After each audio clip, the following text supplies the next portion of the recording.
We Work Best When We Work Together by Wally Odom. Okay.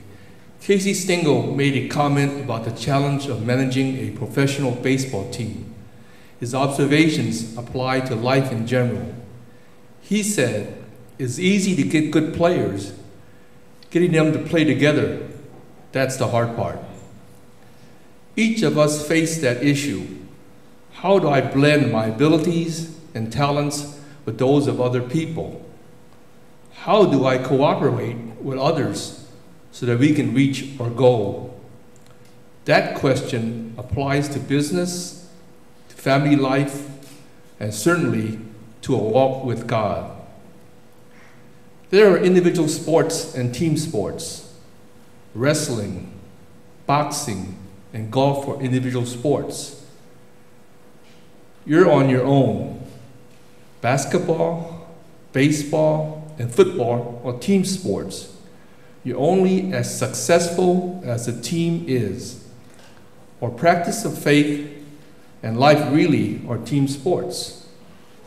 The key to success is knowing how to work with others. Pride and selfishness hinder a team from being successful. Jesus instructed everyone, even leaders, to lay aside pride and live to serve others. The Apostle Paul understood the value of working effectively with others. He emphasized teamwork because he knew that we could only reach our goals through mutual effort. In his letter to the Philippian church, he passed on advice about successful living. Do nothing out of selfish ambition or vain conceit, but in humility consider others better than yourselves. Each of you should look not only to your own interests, but also to the interests of others. Philippians chapter 2, verse 3 to 4. Paul pointedly addressed a destructive attitude, selfishness. Focus on ourselves and our own interests at the expense of others will ultimately leave any of us isolated and ineffective. When Paul wrote to Philippians, he mentioned selfish ambition. It is the translation of one Greek word.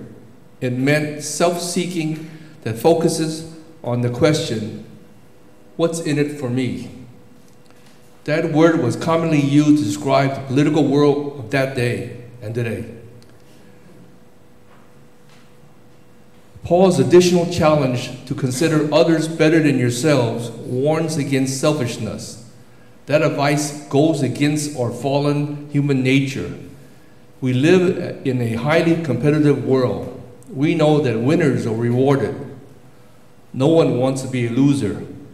Nobody remembers who came in second, except maybe their mothers. Yet Paul exhorted us to focus not on our gifts and ourselves, but on others and their gifts. That doesn't mean that I deny what God has given me, but it does mean that I value highly what God has given others. Everyone has some skill that makes him or her better than we are at some things. No one has it all. And what God has given others is important to us. Each individual has some unique combination of gifts and personality that gives him or her great value.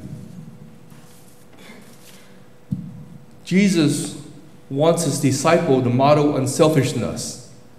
During the 1964 Olympics in the two-man bobsled competition, a British team driven by Tony Nash had just completed its first run and was in second place. Then they made a most disheartening discovery. They had broken a bolt on the rear axle of their sled, which would put them out of the competition.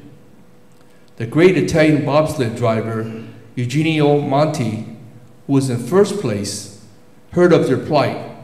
He removed the bolt from the rear axle of his own sled and sent it to them. The British team placed it on their sled and then raced on the mountain, winning the gold medal. Monti's Italian team took the bronze medal for finishing in third place.